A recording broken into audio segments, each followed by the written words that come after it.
Орыс тілінде де шығармалар жазып жүрсіз. Орыс тілінде шығарма жазу негізі қандай қажеттіліктен туды? Мен енді солтүстіктің баласымын ғой. Көкшетау облысы бұрын Степняк қаласында өстім, бірақ таза қазақша. Тілім қазақша шықты, таза қазақша өстім. Керек десең орысшаны біз енді тың игеруге келген басқа ұлттардың балаларымен араласып өстік та. Керек десең сол көшудегі сөзді ғана білдік орысша. Бірақ қазақ тілі арқылы және орысша оқу арқылы біз әлемдік әдебиетті оқыдық. Бір жақсы жер. Сосын мектепте оқып жүргенде 10 класста маған бір мұғалім айтты: сен диктантты мазмұндаманы бәрін жақсы жазасың, бірақ сөйлеуің қиын. Сен осыны оңашада орысша кітап оқып жаттық деді. Мен сол 1-2 жұмада тілім ауырды, жаттығып, орысша сөйлеп кеттім емін-еркін. Ал қазір қазақ бауырларым айтам осыны. Қазақ тілін үйренгісі келетіндерге. Ай, оңаша отырыңдар да, келсін келмесін қазақша оқи берсеңдер, өз тілің сынып жолға кетесіңдер деп, енді өзіміздің балаларға айтам, жастарға.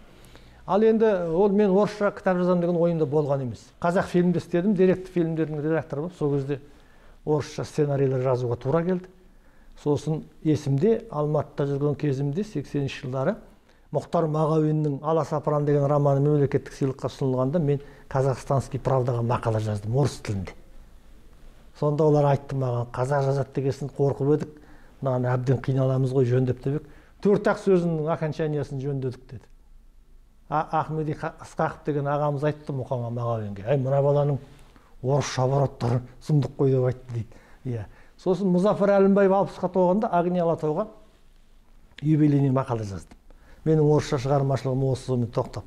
Енді 2000-ші жылдары бір күні отырып, мынау ата-бабамның аңыздарын оқимын, ішімде барлығы қазақтарға айтамын. Сон бір күні ойладым, мына орысша шығарған кезде, орысша киноға түсірген кезде барлығы өзгеріп кетеді. Мүлдем адам танымастай өздерінің көзқарасымен өзгертіп алады. Намыс көрдім. Бұл қалай? Сонымен және бір шетелдің жазушыларын оқыдым. Балаларға, жасөспірімдерге арналған бір әрі тарихи негізі бар, әрі романтикалық қызық, оқуға қызық шығармалар.